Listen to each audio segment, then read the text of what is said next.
Si vous me suivez depuis un petit moment sur cette chaîne, vous savez à quel point j'affectionne la réalité virtuelle. Sûrement encore un moyen d'échapper à la réalité réelle. Et c'est donc tout naturellement que je vous ai conseillé l'Oculus Quest 2 il y a de cela maintenant quelques années. Enfin, le Meta Quest 2. Ouais, vraiment, j'arrive pas à m'y faire. Il avait un nom en or, le pionnier de l'industrie, ils ont réussi à en faire un truc tout nul. Vraiment, chapeau Facebook. Enfin, Meta maintenant, mais bref. On était donc tous là à attendre frénétiquement la nouvelle conférence de Meta pour voir leur tout nouveau casque qui allait remplacer cet excellent Meta Quest 2. Et ils ont donc annoncé en ce mois d'octobre 2022 le Meta Quest Pro. Et non, pas de 3 pour le moment. Alors on pourrait dire que comme d'habitude, le nom Pro est galvaudé parce qu'il n'est pas fait pour les pros, comme on peut le voir sur tous les smartphones récents pour faire hacker encore plus des normies sur le tout dernier iPhone. Mais là, il l'a pas volé, car ce casque n'est pas fait pour vous. Et rien qu'au niveau du prix, 1800 balles. Ouais, on est loin des 350 € de base pour son prédécesseur. On a rarement vu des casques VR si chers. Pour autant, il embarque des technologies complètement folles qui risquent de changer votre vie dans les années qui arrivent. Et rien que pour ça, ça vaut le coup de s'y intéresser. Salut, c'est Léo de la chaîne TechMaker et aujourd'hui parlons du tout nouveau bébé de Meta. Le but premier de ce casque est simple, montrer que Facebook est toujours là sur le segment de la réalité virtuelle ainsi que celui de la réalité augmentée et surtout d'être le premier réseau social en VR avec son métavers. Bon, si on oublie VRChat bien évidemment. Mais en quoi ce casque permet d'être plus poussé que son grand frère? Eh bien parlons hardware avant de s'attaquer au logiciel proposé. Première grande différence, eh bien c'est évidemment au niveau du casque lui-même. Ici, plus besoin d'acheter une sangle différente pour avoir quelque chose de confortable autour du crâne. D'ailleurs, la mienne sur l'ancien casque commence à se fissurer juste là, comme vous pouvez le voir. Ça valait bien le coup de l'acheter à côté pour 100 balles. Niveau pixels, on a 37% de plus, 75% de contraste supplémentaire, un FOV de 106 degrés et 1 à 2 heures de batterie. Ouais, ça tape, ce casque n'a que 2 heures de batterie au maximum, ça dépend toujours des usages évidemment, mais c'est pas vraiment un casque aussi nomade. Ce qui est assez étonnant, je trouve, au vu de l'utilisation que Facebook veut en faire. On a changé de processeur pour passer du Snapdragon XR2 au XR2+, et on a doublé la mémoire vive, la faisant passer de 6 à 12 Go de RAM. On a aussi ce tout nouveau chargeur qui permet de charger le casque et les manettes en même temps, ce qui est plutôt pratique. En termes de nouvelles technologies par contre, rien que dans le casque, c'est plutôt sympa. Tout d'abord, on a un eye tracking intégré, ce qui veut dire que le casque sait précisément où votre œil regarde. Si ce dernier est en train de scruter le coin supérieur droit, le casque le saura. Si c'est de l'autre côté, il le saura aussi. L'intérêt d'un tel système est par exemple de pouvoir optimiser les performances pour faire un rendu plus détaillé sur l'endroit que vous regardez, ou même dans des jeux d'horreur pour savoir si vous regardez bel et bien le monstre dans les yeux, histoire de vous faire peur si vous détournez le regard. Pour le moment, il y a très peu d'applications qui profitent de cet eye tracking, mais ça peut être prometteur, et c'est vraiment une techno encore assez rare sur des casques du style. Deuxièmement, on a aussi un tracking des expressions faciales. Si vous souriez, le casque le sait. Si vous êtes triste, le casque le sait aussi, et même quand vous parlez, le casque peut faire bouger les lèvres de votre avatar exactement comme les vôtres. L'intérêt premier de cette technologie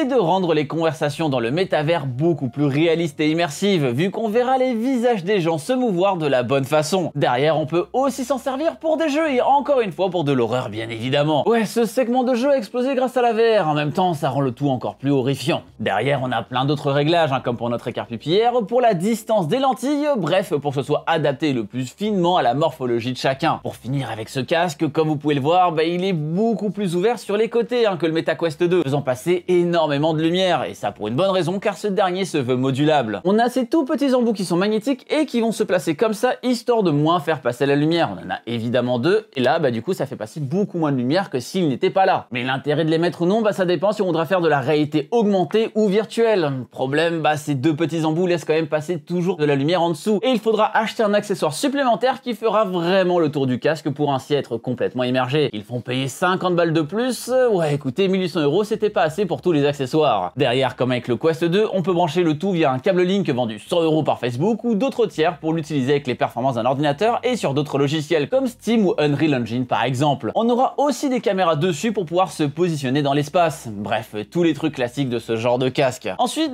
c'est au niveau des manettes que ça a énormément évolué. Déjà, ces dernières ne sont plus traquées par le casque via des caméras placées sur ce dernier, même s'il y en a toujours, mais maintenant elles se gèrent elles-mêmes. D'où le fait que les arçons ont disparu d'ailleurs. En effet, il y a des caméras qui sont directement intégrées sur les manettes, et ces dernières possèdent carrément un processeur chacune, un Snapdragon 662. Chacune de ces manettes est potentiellement plus puissante que votre smartphone. Évidemment, ça rend le tout plus lourd, mais surtout beaucoup plus énergivore. Alors fini les piles à devoir changer là-dedans, on a enfin des batteries qu'on peut recharger juste là, mais on aura aussi seulement 2 heures d'autonomie. Ouais, ça tape vraiment, et autant le casque, on peut le garder branché en utilisation, autant les manettes, c'est vachement plus compliqué. Heureusement, le casque fonctionne aussi avec les mains, avec un contrôle des applications, avec des pincements.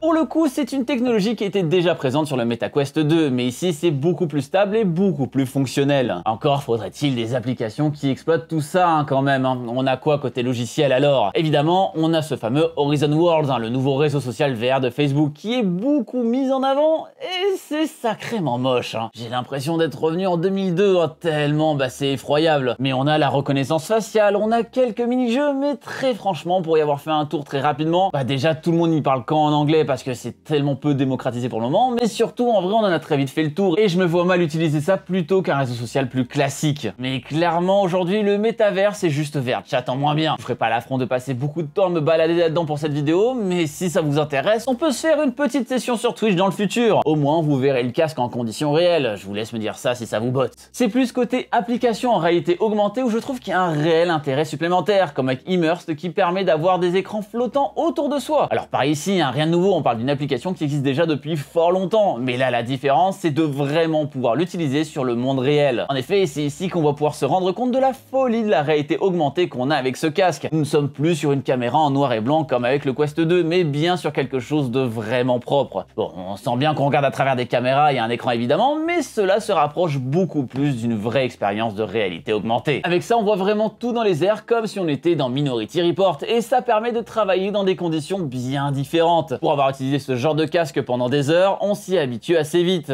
Après, c'est sûr qu'on nous regarde bizarrement si on n'est pas tout seul. Mais matez-moi la taille de ces écrans. Là, pour le coup, le bouton s'abonner, il peut pas être plus gros. Et avec vos doigts, vous pourriez pincer directement dessus pour ainsi ne plus jamais rater de vidéo, car vous pourriez le voir sur cet autre écran flottant. Vous êtes 40% à regarder les vidéos sans être abonné, ce qui fait que vous risquez de rater d'autres innovations par la suite. On a aussi Microsoft 365 qui fonctionne en réalité augmentée avec le même principe, et quelques autres applications qui sont plus ou moins gimmicks. Mais on est très vite limité. Les applications exclusives Quest Pro se comptent sur les doigts de 4 mains, et après on est juste sur exactement le même store que celui du MetaQuest 2. Après avoir vu tout ça, je pense que vous vous rendez bien compte que ce casque n'est absolument pas fait pour vous. En réalité, ce genre d'appareil cible bien plus le milieu professionnel et n'a que très peu d'intérêt dans un domaine de particulier. C'est-à-dire 99% des gens qui vont regarder cette vidéo. Les usages de réalité augmentée pouvant être utiles dans le cas de la chirurgie par exemple, pour avoir une vue bien plus complète de tel ou tel organe lors d'une opération, ou alors pendant la réparation sur site avec la possibilité de savoir quel câble correspond à quoi si tout est mappé correctement, ou encore dans l'architecture avec des plans 3D super détaillés permettant d'avoir une vue très précise. Mais le truc ici, c'est qu'on parle de logiciels qui sont faits sur mesure. On prend donc la technologie et on crée un logiciel pour aller dessus spécifiquement pour le cas d'une société ou d'un organisme. Sauf qu'en tant que particulier, on va juste se balader sur le store Meta. Et la différence de software est ultra faible entre les deux, car Facebook n'a aucun intérêt à alimenter ce casque-là en coupant les logiciels de l'autre. Autrement dit, c'est vraiment un casque pour les pros, mais qui est vendu presque comme si ça n'était pas le cas. Ce genre de produit ne devrait même pas être achetable sur Amazon comme si c'était une carte graphique ou que sais-je. Cela devrait se faire de manière bien plus restreinte pour justement éviter des achats par des gens qui n'en ont pas l'intérêt et qui se feront une mauvaise image de la réalité virtuelle, car autant de technologie pour de la VR et de l'AR en tant que particulier, ça ne sert juste à rien pour le moment et ça risque de rester comme ça pendant encore un long moment. Et tout ce que ça fait, c'est que ça peut donner l'idée qu'un casque de VR en 2022 coûte 1800 balles, mais c'est pas vraiment top. Le prix est clairement trop élevé pour ce qu'il propose. Mais dans un monde business to business, ce sont des prix assez classiques sur ce genre de produit. Quand on voit celui de l'HoloLens de Microsoft par exemple, et si on compare au Quest 2, on se dit que l'ancien est ultra cheap s'il y a une grosse différence de prix, alors que c'est pas le cas. Faut-il donc rester sur le MetaQuest 2 que je vous ai beaucoup plébiscité depuis sa sortie?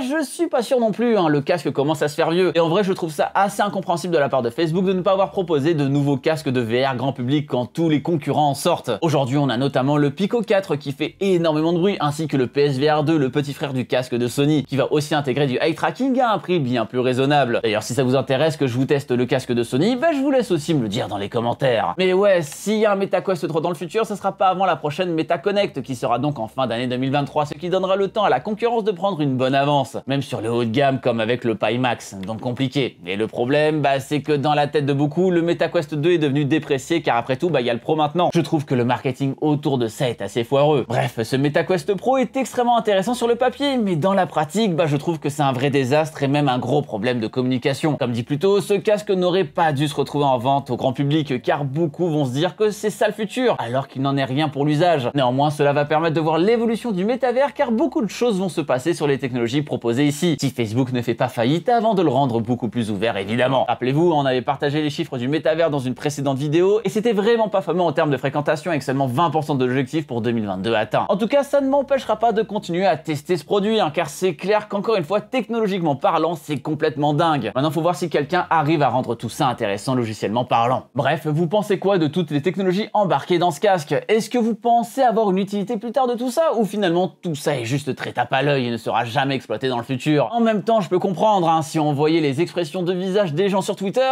ils seraient tous complètement grognons. Ce serait pas foufou. Sur ce, je vous laisse mater d'autres vidéos et d'ici la prochaine fois qu'on se voit, eh bien n'arrêtez jamais d'apprendre. Salut!